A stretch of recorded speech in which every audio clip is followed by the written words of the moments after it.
Welcome to MP Impact New Hampshire. My name is Mark Knights. I'm a partner in the Government Investigations and White Collar Defense Practice Group, Nixon Peabody. It's my great pleasure to be here today with Cliff Simmonds. Cliff is the Executive Director of the New Hampshire Children's Trust. It's the state's leading child abuse prevention organization and the New Hampshire chapter of Prevent Child Abuse America. Has the Children's Trust been able to forge any new partnerships or develop any new ways of fulfilling its mission this past year? First and foremost, we have a network of family resource centers that are throughout the state. There's actually 16 of them, and there's 20 sites.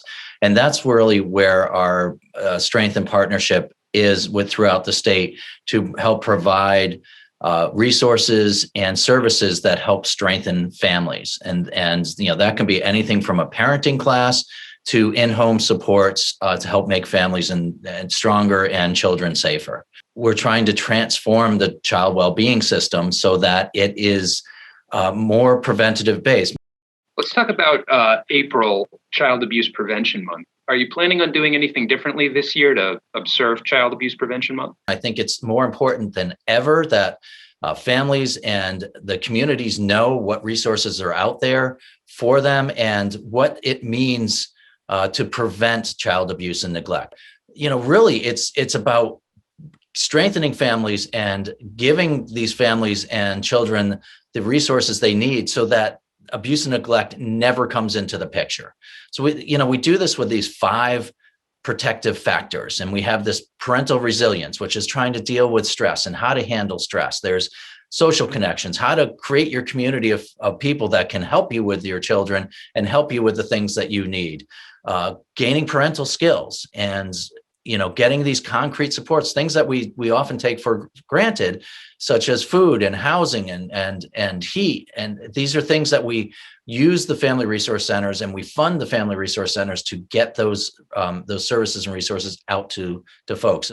So each week in April, we're going to elevate each of these protective factors through speaker series, through videos, community cafes with parents speaking, and some podcasts to kind of support all that. So we're really hoping that elevates the message out there and lets people know that there are resources available to them.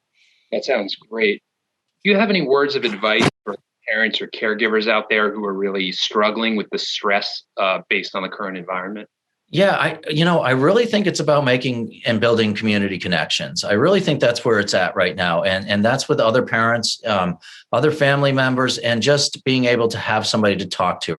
Seek the help when you have it. There's so many great services out there right now through your family resource centers that people just aren't aware of, but they're all over, like I said, 16 of them, 20 different sites throughout the state and every county. To make these connections in this environment is challenging. So, cast your net wide and be proactive about it, right? Just, go out there. You got to kind of put yourself out there. And sometimes it's a little bit awkward, but you really do in this day and age, because it's not going to come to you because of the way the pandemic has kind of shut us in a bit. And, reach out to family members, reach out to those who might need that help and try to give them that support that they need.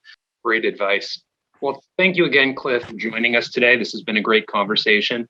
If you want to learn more about New Hampshire Children's Trust, you can visit the website at newhampshirechildrenstrust.org. If you're a business leader who's interested in sharing your insights on life during the pandemic, feel free to reach out to your Nixon Peabody attorney or email us at info@nixonpeabody.com.